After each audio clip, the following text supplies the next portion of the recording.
Indian language? I know Indian. We watch a lot of Indian movies. Oh, serious? What is we're your fan of favorite? Bollywood. Wow, same here. The latest movie we watched was Gangubai. Gangubai, Gang- yeah, we oh, did. Gangubai. But नमस्ते, मेरा नाम है हिरण जी चड्ढा, खोद दूंगा गड्ढा। क्योंकि कुत्ते के टीवी देखने से तेंदुआ टेबल टेनिस नहीं खेलता, समझ रहे हो ना। जैसे आप लोगों को तो पता ही कि अभी मैं कुछ महीनों के लंबे वर्ल्ड ट्रिप पर निकला हुआ हूं और मेरा खर्चा कैसे मैनेज होता है इसके बारे में मैं किसी और वीडियो में बताऊंगा। लेकिन आप लोगों को एक चीज मैं अभी जरूर बता सकता हूं कि इतने लंबे महीने की ट्रिप को मैनेज करने के लिए मेरे को ट्रिप के बीच बीच ना कहीं काम का ठेका लेकर काम भी करना होता है, जिसकी वजह से ना मेरे को एक किसी कंप्लीमेंट आरामदेह जगह की जरूरत पड़ती है। इसी वजह से मैंने ट्यूनीशिया में अपने वो किराए पर एक फ्लैट लेके रखा है, जहां पे मैं खाना बनाता हूं, सोता हूं, आराम करता हूं और बैठ के काम भी करता हूं। तो जैसे मैंने टाइटल में लिख रखा है, मैं आज के इस वीडियो में उस रूम का टूर करके आप लोगों को दिखाने वाला हूं कि मैं अभी ट्यूनीशिया में किस तरह के घर पर रहते हुए काम कर रहा हूं। तो आओ यार शुरू करते हैं बिना किसी हिरण के। ये वही लोकेलिटी है जहाँ पे मैंने अपना फ्लैट ले लिया है। और हाँ, यो दरवाज़ा, चलो अभी कुछ दिन के लिए ये घर मेरा ही है, खाली है। चलो अंदर घुसते ही ये घर का पूरा परिसर शुरू हो जाता है। वाह वाह वाह, काफ़ी बड़ा घर है ना। हाँ, काफ़ी बड़ा घर है। अफ्रीकन और अरब कंट्री में ना घर में परिवार को बहुत बड़ा महत्व दिया जाता है, जिसकी वजह से घर का आकार नॉर्मली काफ़ी बड़ा होता है। वैसे बात यह है कि यहाँ पे ना मैं अकेले रह रहा हूँ। अपने लंबे ट्रैवल में हॉस्टल में ना रहकर हर बार एक होटल के रूम में या फिर इस तरह घर लेने के पीछे मेरा एक कारण यह है कि मैं जिस तरह का काम करता हूँ ना, उसके लिए अति शांति की आवश्यकता पड़ती है। यानी कि समझो मैं सोने की कोशिश कर रहा होता हूँ या फिर अपने लैपटॉप पर काम करने की कोशिश कर रहा होता हूँ और फिर अगर लोग पीछे चिल्लाए, खर्राटे मारे, पात मारे, तो इस तरह के ये सारी आवाज़ मेरा ध्यान भंग करता है ना, जिसकी वजह से चाहे मैं हर लंबे ट्रैवल पर जाता हूँ ना, तो उसके लिए मेरे को कितना ज़्यादा पे क्यों ना करने पड़े, लेकिन मैं हॉस्टल में रहने की तुलना में इस तरह से अकेले जगह पर रहना ज़्यादा पसंद करता हूँ। लेकिन ट्यूनीशिया में मेरी किस्मत अच्छी थी कि मुझे बहुत कम पैसों में इस तरह बड़ा घर मिल गया। चलो सबसे इंपॉर्टेंट हिस्से के लिए आगे बढ़ते हैं। ये फ्लैट का वही हिस्सा है जिसको हम बैठक के नाम से जानते हैं। यहाँ पे बैठकर मैं कभी कभार जब, हाँ, ये दरवाज़ा होता है ना, मेन दरवाजे से अंदर आकर इस पे बैठकर आराम करता हूँ। कभी कभार यहाँ पर भी बैठना हो जाता है। और हाँ, ये देखो, ये टीवी जो कि सिर्फ सजावट के लिए रखी गई है, क्योंकि यहाँ की भाषा तो मेरे को समझ में नहीं आती। और ऊपर कुछ वो अरबिक और फ्रेंची में कुछ किताबें रखी हुई है। और सबसे इम्पोर्टेंट जगह जिसका मैंने थोड़ी देर पहले जिक्र किया था, ये वही टेबल है जिसके ऊपर मेरा लैपटॉप रखा हुआ है। इस जगह को मैं सबसे इम्पोर्टेंट इसलिए बता रहा हूँ क्योंकि ट्रैवल के लिए सबसे इंपॉर्टेंट चीज क्या है? पैसा। और ये पैसा कहां से आता है? मेरे इस लैपटॉप के काम से। तो मैं काफ़ी टाइम, जब तक मैं इस घर पे रहूं, तो इस लैपटॉप पर बैठ के अपना काम निपटाता हूं। और फिर चलो आगे बढ़ते हैं किचन की तरफ। और अब हम आ गए हमारे दैनिक जीवन के सबसे इंपॉर्टेंट हिस्से, किचन में। हाँ, ये वही जगह है जहाँ पे मीट, मछली, अंडे वगैरह को काटा जाता है, क्योंकि अभी मेरे पे है नहीं, इसलिए काटते हुए नहीं दिखा सकता। और खाने के बाद जो सारे बर्तन बचते हैं यहाँ पे डालकर इसमें पानी में धोया जाता है। और फिर उसके बाद, हाँ, यहाँ पे ना आग जलाई जाती है, लेकिन मेरे को यूँ समझ में नहीं आ रहा कि आग को जलाते कैसे हैं। सूर्य जलाते हुए दिखा नहीं पाया। और यूँ दरवाज़ा कोई गुप्त दरवाज़ा नहीं है। हाँ, फ्रिज है, देख सकते हो, इसके अंदर योगर्ट, पानी और जूस वगैरह सब मौजूद है, जिसको मैं थोड़ी देर में ले खाने जा रहा हूँ।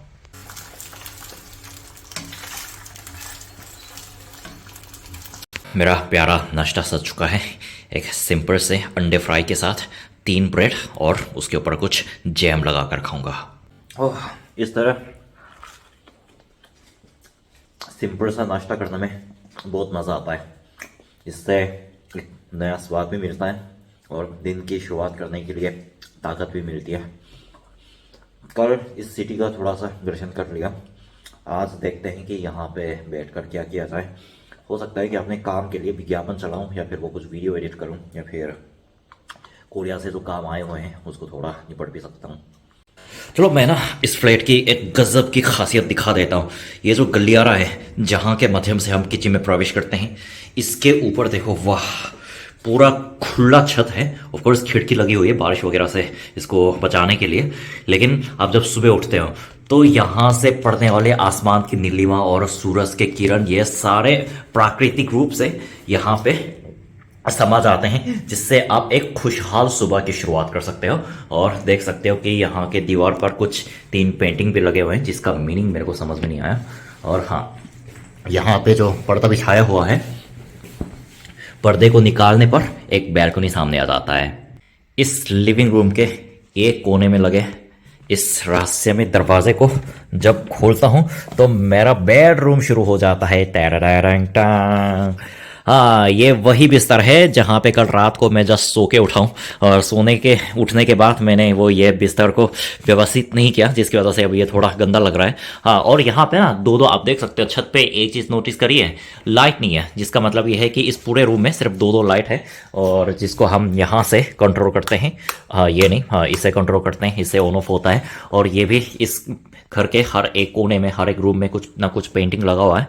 और हाँ, अब ये देख रहे हो, ये मेरा सामान है जिसके भरोसे में महीने भटकता रहता हूँ। और फिर यहाँ पे कुछ मेरे कपड़े ऊपर टांगे हुए हैं। जैकेट जो कि मैंने इटली से ख़रीदा, और ये जैकेट मैंने कोरिया से ख़रीदा, और ये जैकेट, ये लंबा जैकेट है ना, ये उज़्बेकिस्तान से ख़रीदा है।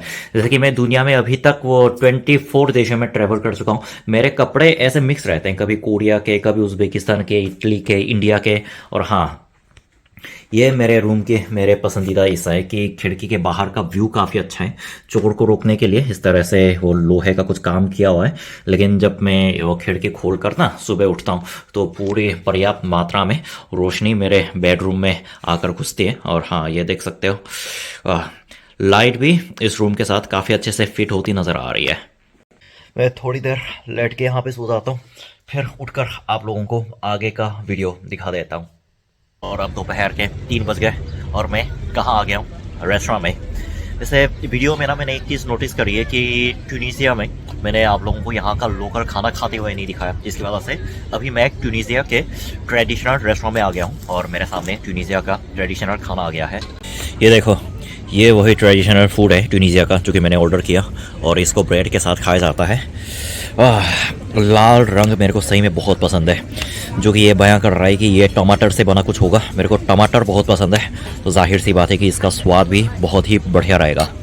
जब से मैं इस देश में आया हूँ, एक बार नोटिस कर रहा हूँ कि यहाँ पे रेस्टोरेंट की संख्या बहुत कम है। यानी कि अभी तक मैं जितने देशों में गया हूँ ना, एक बार दावे के साथ कह सकता हूँ कि इस देश में ना रेस्टोरेंट की संख्या सबसे कम है।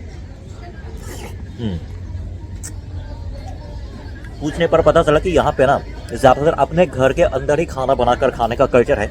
इसलिए एक तो सड़क पर आपको ज़्यादा रेस्टोरेंट नहीं मिलेंगे, कैफ़े बहुत मिलेंगे, लेकिन खाने के रेस्टोरेंट नहीं मिलेंगे। और जो रेस्टोरेंट मिलते हैं वो हमारे जैसे या तो बाहर वालों के लिए बनाया गया है, या फिर वो ट्यूनीसिया के रिच लोगों को ध्यान में रखकर बनाया गया है, जिसकी वजह से ना प्राइस बहुत महंगा होता है।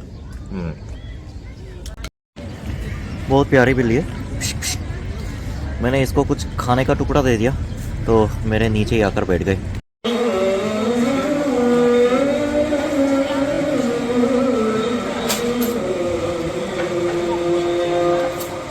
लंच भी अच्छे से ख़त्म कर लिया और अभी दोपहर का एक इम्पोर्टेंट काम, दोपहर के सैर के लिए बाहर निकला हूँ। और आज के इस सड़क पर मेरे को इतनी अद्भुत चीज़ मिली है जो कि मेरे आँखों के सामने अभी प्रकट हुई है। नीले नीले समंदर के सामने बैठ के थोड़ी देर के लिए आराम कर रहा हूँ। इसीलिए कहते हैं कि काम और ट्रैवल दोनों के बीच में संतुलन रखना बहुत ही ज़रूरी है। काम करने के बाद जब इस तरह की शांति, राहत मिल जाए ना, तो सही में संतुष्ट हो जाओगे। अब यहाँ पे बैठा हुआ था कि 2 खूबसूरत मेहमान, एक्चुअली मैं ही इनके देश में मेहमान हूँ, आकर बैठ गए। से hello. Oh, nice. Yeah, actually, your name is Abby, right? And your Yes. name is Zainab. Yes. Yeah, and these girls welcomed very much, and इन्होंने मेरे फोटो भी खींची, तो बहुत अच्छा लगा. So actually, do you know Shah Rukh Khan? Yes, of course. Oh, I lived in India, and now I'm speaking Indian language. I know Indian. We watch a lot of Indian movies. Yeah. Oh, serious? What is we're your fan of Bollywood. Wow, same here. The latest movie we watched was Gangubai. Gangubai, Gang- yeah, we oh, did. Gangubai. by Ali Abahan. was Do you know good. also Amir Khan? Yeah, I love Amir Khan. We love Amir Khan. It's really Amir, We good. do. yeah, you know, Koreans are fan of Amir Khan. I love Amir Khan too. We Oh, love it. so in Tunisia, like, will you watch Bollywood movie with Yes. Indian language, or you have subtitle in Arabic? No, Or We have subtitles subtitles in in Arabic or English. We have Ah. a channel that's called MBC Bollywood. NBC Bollywood? It Oh, has a lot of Indian films. so you guys watch Bollywood movie on your Tunisian TV?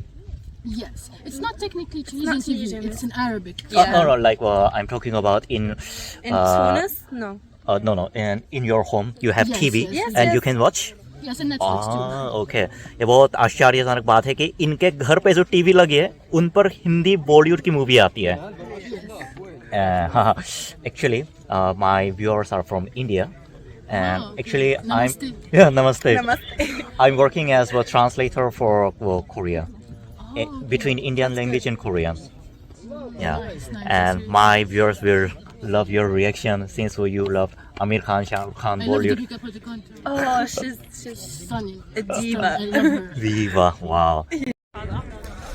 अभी उन लड़कियों से गुफ्तगू करते करते मेरे को पता ही नहीं चला कि कब सनसेट का टाइम हो गया. और आप देख सकते हो सूरज ने अलविदा लेना शुरू कर दिया हमसे और नीले नीले आसमान से. इस तरह आज का दिन भी सफलतापूर्वक ढलता हुआ नज़र आ रहा है. अभी मैं आज का कार्यक्रम समाप्त करके अपने रूम में वापस जा रहा हूँ. And thank you for Zainab and Avi for today's. You're very welcome. Like Finish it again. I really enjoyed the time with you girls. Thank you. And yeah, इन्होंने इतने अच्छे से हमसे बातचीत की, मतलब हम बाहर से आया हूँ बोल के बहुत अच्छा स्वागत किया, मेरा फ़ोटो निकाला. इतने अच्छे से स्वागत अगर किसी देश में आपको मिलता है ना तो सही में बहुत अच्छा लगता है, दिल से अच्छा लगता है. Thank you again. You're very welcome. बहुत ही अच्छा समय बिताया उन लड़कियों के साथ. अभी मैं अपने रूम में वापस आ गया हूँ.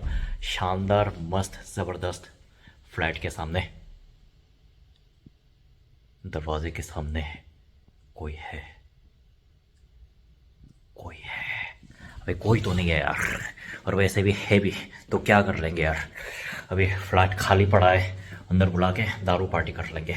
रात को ना इसका नज़ारा कुछ ऐसा दिखता है, इस तरह पीली पीली लाइट में. हाँ, ऊपर वो वाली जगह यहाँ से अंधेरा पड़ता हुआ नज़र आ रहा है. और मैंने कुछ कपड़े धोने के लिए डाल दिया. अभी मशीन की आवाज़ आई, इसका मतलब अभी कपड़े सारे धुल गए होंगे. देखो वॉशिंग मशीन भी है. जब आप लंबे ट्रैवल पर निकलते हो ना तो कपड़ों की बहुत बड़ी दिक्कत हो जाती है, यानी कि कपड़े बहुत जल्दी गंदे पड़ जाते हैं, पसीने वगैरह आते हैं वगैरह वगैरह. और इन चीज़ों से निपटने के लिए इस तरह की वॉशिंग मशीन का होना बहुत ज़रूरी है. और हाँ, मॉडल भी लेटेस्ट मॉडल है. मैंने 1 घंटे पहले डाला था, ये पूरा सूख के ना एकदम तैयार हो गया. तो बस यार आज के वीडियो में इतना ही. उम्मीद करता हूँ आप लोगों को इससे एक वीडियो के माध्यम से एक नई जगह का दर्शन करने को मिल गया होगा. मैं वापस आऊँगा और मज़ेदार वीडियो के साथ. तब तक क्या करना है, सावधान रहो, सुरक्षित रहो, सीख है को सबक सबको. जय भारत, जय साउथ कोरिया.